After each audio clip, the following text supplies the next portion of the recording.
ഒരുപാട് ആളുകളിൽ ഇപ്പം പറയുകയാണെങ്കിൽ സ്ത്രീകളിലും അതുപോലെ തന്നെ പെൺകുട്ടികളിലൊക്കെ ഒരുപാട് ബുദ്ധിമുട്ടുണ്ടാക്കുന്ന ഒരു കണ്ടീഷനാണ് PCOD അഥവാ പോളിസിസ്റ്റിക് ഒവാരിയൻ ഡിസീസ്.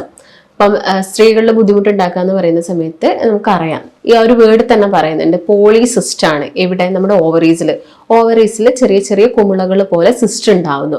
അതുമൂലം എന്ത് സംഭവിക്കുന്നില്ല? ഓവുലേഷൻ പ്രോപ്പറായിട്ട് നടക്കുന്നില്ല. അവരുടെ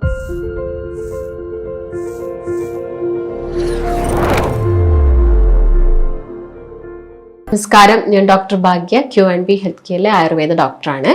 ഒരുപാട് ആളുകളിൽ ഇപ്പം പറയുകയാണെങ്കിൽ സ്ത്രീകളിലും അതുപോലെ തന്നെ പെൺകുട്ടികളിലൊക്കെ ഒരുപാട് ബുദ്ധിമുട്ടുണ്ടാക്കുന്ന ഒരു കണ്ടീഷനാണ് PCOD അഥവാ പോളിസിസ്റ്റിക് ഒവാരിയൻ ഡിസീസ്.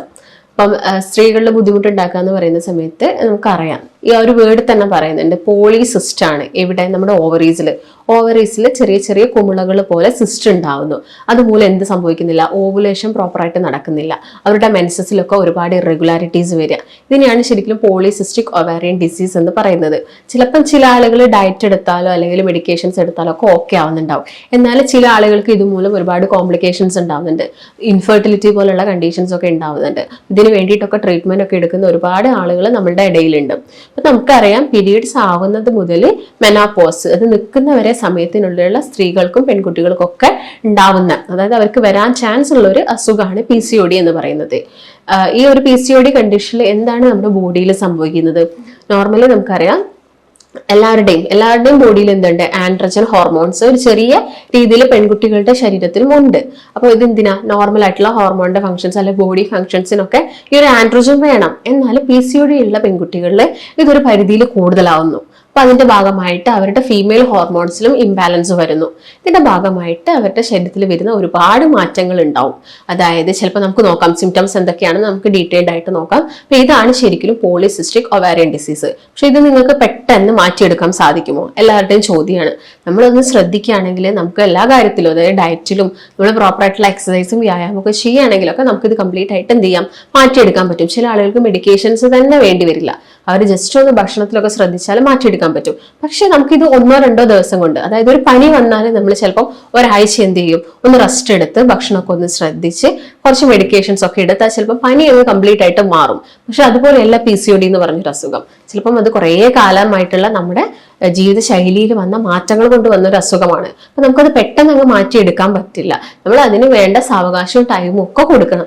എല്ലാ കാര്യവും ചെറിയ ചെറിയ രീതിയിൽ ചേഞ്ചസ് വരുത്തണം. അതായത് ഭക്ഷണത്തിലൊക്കെ ഒരുപാട് കാര്യങ്ങൾ ശ്രദ്ധിക്കാനുണ്ട്.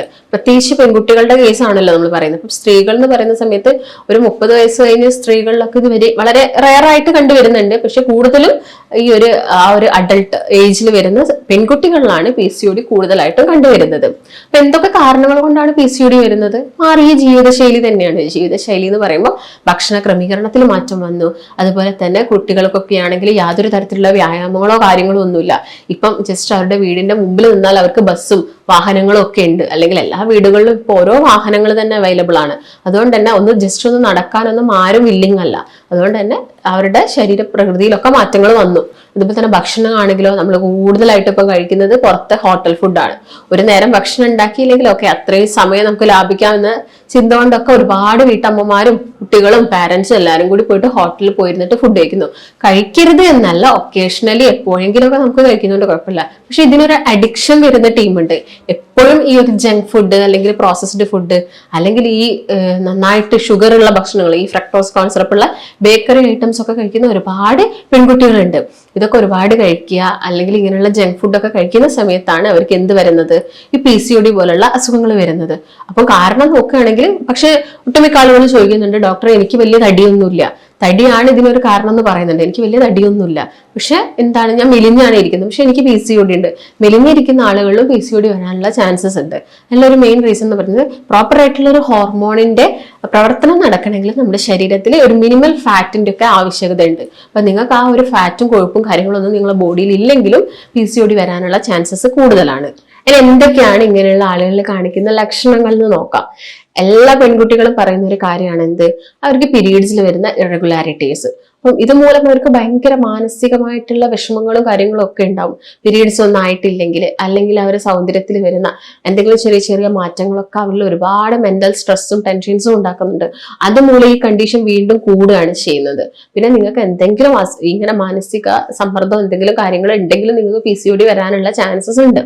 അപ്പം എന്തൊക്കെയാണ് ലക്ഷണങ്ങൾ? ആദ്യം തന്നെ നോക്കുകയാണെങ്കിൽ അവരുടെ പീരീഡ്സിൽ വരുന്ന ഇറഗുലാരിറ്റീസ്, അതായത് ചിലപ്പം ആ ഒരു പീരീഡ്സ് ആവുന്ന സമയത്ത് ബ്ലീഡിങ് നല്ല രീതിയിൽ ബ്ലീഡിങ് ആയിരിക്കാം, അല്ലെങ്കിൽ സ്കാൻറ്റി ബ്ലീഡിങ് ആയിരിക്കും, ബ്ലീഡിങ് വളരെ കുറവായിരിക്കാം, അല്ലെങ്കിൽ ഈ ഒരു ബ്ലീഡിങ് ഉണ്ടാവുന്ന സമയത്ത് തന്നെ ചെറിയ ചെറിയ ബ്ലഡ് ക്ലോട്ട്സ് ആയിട്ട് ബ്ലീഡിങ് പോകുന്നതായിരിക്കും അവർക്ക് ഉണ്ടാകുക. അല്ലെങ്കിൽ ആർത്തവ സമയത്ത് നല്ല രീതിയിൽ അവർക്ക് പെയിൻഫുൾ ആയിട്ടുള്ളൊരു ആർത്തവായിരിക്കും ഉണ്ടാവുന്നത്. ഇതൊക്കെ ഇതിന്റെ ലക്ഷണങ്ങളാണ്.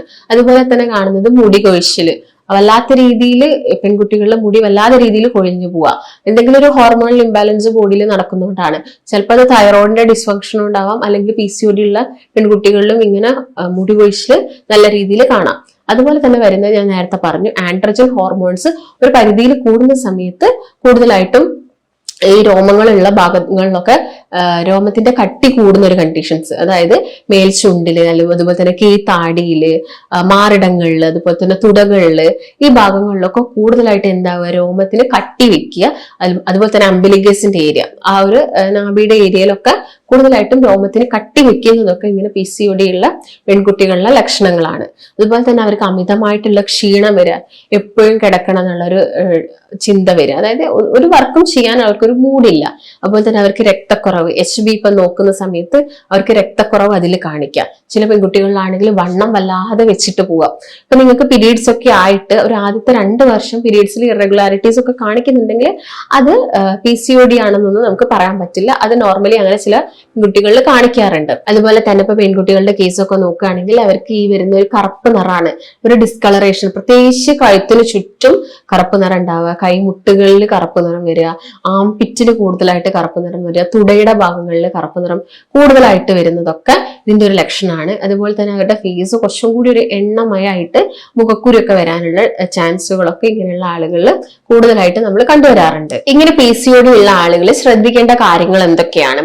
അപ്പൊ ആദ്യം തന്നെ ഞാൻ പറഞ്ഞു, നിങ്ങൾ ആദ്യം തന്നെ ഒരു മരുന്നിനെ ഡിപ്പെൻഡ് ചെയ്യരുത്. പെട്ടെന്ന് തന്നെ എനിക്ക് PCOD മാറണം, പെട്ടെന്ന് തന്നെ കൺസീവ് ആവണം എന്ന് കരുതിയിട്ട് നിങ്ങൾ ആദ്യം തന്നെ ഒരു മരുന്നിനെ ഡിപ്പെൻഡ് ചെയ്യാതെ നിങ്ങളുടെ ഭക്ഷണ ക്രമീകരണത്തിൽ നല്ലൊരു ചേഞ്ചസ് വരുത്തുക. നല്ല എക്സസൈസ് ചെയ്യുക, അതായത് ശരീരം വേർക്കുന്ന രീതിയിലുള്ള എക്സസൈസുകൾ ചെയ്യുക, കാർഡിയക് എക്സസൈസ് പോലുള്ള എക്സസൈസ് ചെയ്യുക. അതുപോലെ തന്നെ യോഗകളൊക്കെ പ്രാക്ടീസ് ചെയ്യുക. ഇതിന്റെ കൂടെ തന്നെ നിങ്ങൾ എന്ത് ചെയ്യുക, ഭക്ഷണം കൺട്രോൾ ചെയ്യുക. ഭക്ഷണം കൺട്രോൾ ചെയ്യുക എന്ന് പറയുന്ന സമയത്ത് കൂടുതലായിട്ടും കാർബോഹൈഡ്രേറ്റ്, അന്നജം വരുന്ന ഭക്ഷണങ്ങൾ, അതുപോലെ തന്നെ ഷുഗർ കണ്ടന്റ് കൂടുതലുള്ള ഭക്ഷണങ്ങൾ മാക്സിമം ഒഴിവാക്കിയിട്ട് ബാക്കിയുള്ള എല്ലാ ഭക്ഷണങ്ങളും നമുക്ക് എടുക്കണം. അതായത് പ്രോട്ടീൻ കണ്ടന്റ് ഉള്ള പയറ്, ചെറുപയർ വർഗ്ഗത്തിൽപ്പെടുന്ന എല്ലാ ഭക്ഷണങ്ങളും എടുക്കുക. ഫ്രൂട്ട്സ് നന്നായിട്ട് കഴിക്കുക. അതുപോലെ തന്നെ പാലൊക്കെ കുടിക്കുകയാണെങ്കിൽ പാട നീക്കിയിട്ടൊക്കെ പാലെടുക്കാൻ വേണ്ടിയിട്ട് നോക്കുക. പ്രോബയോട്ടിക് ആയ തൈരും മോരും ഒക്കെ നിങ്ങൾ കഴിക്കുന്നതുകൊണ്ട് വലിയ ബുദ്ധിമുട്ടൊന്നുമില്ല. അപ്പൊ നിങ്ങൾക്ക് ഒരു വീക്കിലി നിങ്ങൾക്ക് ഒരു 3 times ഒക്കെ ഒരു നല്ലൊരു പ്രോബയോട്ടിക് ഒക്കെ നമ്മുടെ ഭക്ഷണത്തിൽ ഇൻക്ലൂഡ് ചെയ്യുന്നത് നല്ലതാണ്. അതുപോലെ തന്നെ നിങ്ങൾക്ക് മുട്ട കഴിക്കുന്നതുകൊണ്ട് വലിയ പ്രശ്നമല്ല. ഈ റെഡ് മീറ്റ് ഒക്കെ കുറച്ച് ഒഴിവാക്കുക, അതായത് ഓവറായിട്ട് കൊഴുപ്പ് നമ്മുടെ ശരീരത്തിൽ എത്തുന്നത് കുറച്ച് ഒഴിവാക്കാൻ വേണ്ടിയിട്ട് ശ്രദ്ധിക്കാം. ഇങ്ങനെയുള്ള പെൺകുട്ടികളുടെ കേസൊക്കെ നോക്കുകയാണെങ്കിൽ അവർക്ക് പിന്നീട് ഫാറ്റി ലിവർ പോലുള്ള അസുഖങ്ങൾ വരാനുള്ള ചാൻസസ് ഉണ്ട്. കൊളസ്ട്രോൾ കൂടി നിൽക്കാം, ഇൻസുലിൻ റെസിസ്റ്റൻസ് ശരീരത്തിൽ ഉണ്ടാവാം. ഇതിന്റെ ഭാഗമായിട്ട് അവർക്ക് പിന്നീട് ഡയബറ്റീസ് വരാം. ചിലപ്പം അവർ പ്രഗ്നന്റ് ആവുന്ന സമയത്ത് ഡയബറ്റീസ് വരാനുള്ള ചാൻസസ് ഒക്കെ കൂടുതലാണ്. അപ്പം ആദ്യം തന്നെ ഒരു ഇനീഷ്യൽ സ്റ്റേജിൽ തന്നെ നിങ്ങൾ എന്ത് ചെയ്യുക, ഈ പറഞ്ഞ കാര്യങ്ങൾ, മധുരം കൂടുതലായിട്ടുള്ള ഭക്ഷണങ്ങൾ കുറയ്ക്കുക, ഈ സോഫ്റ്റ് ഡ്രിങ്ക്സുകൾ കുറയ്ക്കുക, അതുപോലെ പാക്കറ്റിൽ കിട്ടുന്ന എല്ലാ ഭക്ഷണങ്ങളും മാക്സിമം കുറയ്ക്കാൻ വേണ്ടി നോക്കുക. ഇപ്പൊ വീട്ടിൽ നിങ്ങൾ ചോറ് ഒഴിവാക്കണം എന്നല്ല, കാർബോഹൈഡ്രേറ്റ് ഒഴിവാക്കണം എന്ന് പറഞ്ഞതിൽ ചോറ് കംപ്ലീറ്റ് ആയിട്ട് ഒഴിവാക്കണല്ലോ. ഇപ്പൊ കുത്തരി ചോറൊക്കെ ആണെങ്കിൽ നിങ്ങൾക്ക് കഴിക്കാം. വൈറ്റ് റൈസ് ആണെങ്കിൽ നിങ്ങൾക്ക് ഡെയിലി ഒരു ചെറിയ കപ്പ് വൈറ്റ് റൈസ് എടുക്കുന്നതുകൊണ്ട് വലിയ ബുദ്ധിമുട്ടുകളൊന്നുമില്ല. അതുപോലെ ചെറു മത്സ്യങ്ങളൊക്കെ നന്നായിട്ട് നിങ്ങളെ ഭക്ഷണത്തിൽ ഇൻക്ലൂഡ് ചെയ്യുക. ഇപ്പം omega-3 ഫാറ്റി ആസിഡ്സ് വരുന്ന മത്തി, അയല, അതുപോലെ തന്നെ ചെറിയ ചെറിയ മത്സ്യങ്ങളൊക്കെ നിങ്ങളുടെ ഭക്ഷണത്തിൽ ഇൻക്ലൂഡ് ചെയ്യുക. ഇതിന്റെ കൂടെ തന്നെ നമുക്ക് ചിലപ്പോൾ കുറച്ച് വൈറ്റമിൻസും ഒക്കെ എന്ത് ചെയ്യണം, സപ്ലിമെന്റ്സ് ആയിട്ട് കഴിക്കേണ്ടി വരും. നമുക്ക് പ്രോപ്പർ ആയിട്ട് ബോഡിയിൽ കാൽഷ്യം, മഗ്നീഷ്യം, സിങ്ക്, അതുപോലെ തന്നെ വിറ്റാമിൻ B12 ഇതൊക്കെ പ്രോപ്പർ ആയിട്ട് വേണം. വൈറ്റമിൻ E ഒരുപാട് വേണം. അതിന് വേണ്ടിയിട്ട് നിങ്ങൾ നന്നായിട്ട് അവക്കാഡോ, നിലക്കടല, അതുപോലെ നെയ്യൊക്കെ ആണെങ്കിൽ നമ്മുടെ വീട്ടിൽ തന്നെ ഉണ്ടാക്കുന്ന നെയ്യൊക്കെ നമുക്ക് യൂസ് ചെയ്യാവുന്നതാണ്. ഈ ബേക്കറിയിൽ നിന്ന് കിട്ടുന്ന ബേക്ക്ഡ് ആയിട്ടുള്ള ഐറ്റംസ് മാക്സിമം കുറച്ചുകൊണ്ട് നമ്മളെ വീട്ടിൽ കിട്ടുന്ന ഹെൽത്തി ആയിട്ടുള്ള ഫുഡൊക്കെ കഴിക്കുകയാണെങ്കിൽ നമുക്ക് PCOD ഒക്കെ ഒരു പരിധി വരെ കൺട്രോൾ ചെയ്യാൻ പറ്റും. എന്നിട്ടും ഇത് മാറുന്നില്ല, നിങ്ങൾ ഇങ്ങനെയൊക്കെ ചെയ്തിട്ട് എന്നിട്ടും ഇത് മാറുന്നില്ലെങ്കിൽ അവിടെ ഒരു നമുക്ക് പ്രോപ്പർ അല്ലാത്ത രീതിയിൽ ഒരു ഹോർമോണൽ ഇംബാലൻസ് ഒക്കെ നടക്കുന്നുണ്ടായിരിക്കാം. അതുകൊണ്ട് നിങ്ങൾ ചിലപ്പോൾ എന്ത് ചെയ്യേണ്ടി വരും, മരുന്നുകളൊക്കെ സ്റ്റാർട്ട് ചെയ്യേണ്ടി വരും. നിങ്ങൾ ശ്രദ്ധിക്കേണ്ട കാര്യം എന്ന് പറയുന്നത് മെയിൻ ആയിട്ടും നന്നായിട്ട് ഡയറ്റ് ശ്രദ്ധിക്കുക, എക്സസൈസ് ചെയ്യുക, നന്നായിട്ട് വെള്ളം കുടിക്കുക, ഒരു വിറ്റാമിൻ ഡി ഒക്കെ ബോഡി കിട്ടുന്ന രീതിയിൽ ഒരു 11 മണിക്ക് ശേഷമുള്ള വെയിലൊക്കെ കൊള്ളുക. ഈ കാര്യങ്ങളൊക്കെ പ്രോപ്പർ ആയിട്ട് ശ്രദ്ധിക്കുകയാണെങ്കിൽ നമുക്ക് PCOD പോലുള്ള അസുഖങ്ങൾ, അതായത് ജീവിതശൈലി രോഗങ്ങളെല്ലാം തന്നെ നമുക്കൊരു പരിധി വരെ എന്ത് ചെയ്യാൻ പറ്റും, നമുക്ക് നിയന്ത്രിക്കാൻ പറ്റും. അപ്പൊ നിങ്ങൾക്ക് എന്തെങ്കിലും സംശയങ്ങളോ കാര്യങ്ങളോ ഒക്കെ ഉണ്ടെങ്കിൽ താഴെ കാണുന്ന നമ്പറുമായിട്ട് ബന്ധപ്പെടുക. നമുക്ക് മറ്റൊരു നല്ല ഹെൽത്ത് ടോപ്പിക്കുമായിട്ട് വീണ്ടും കാണാം. നന്ദി.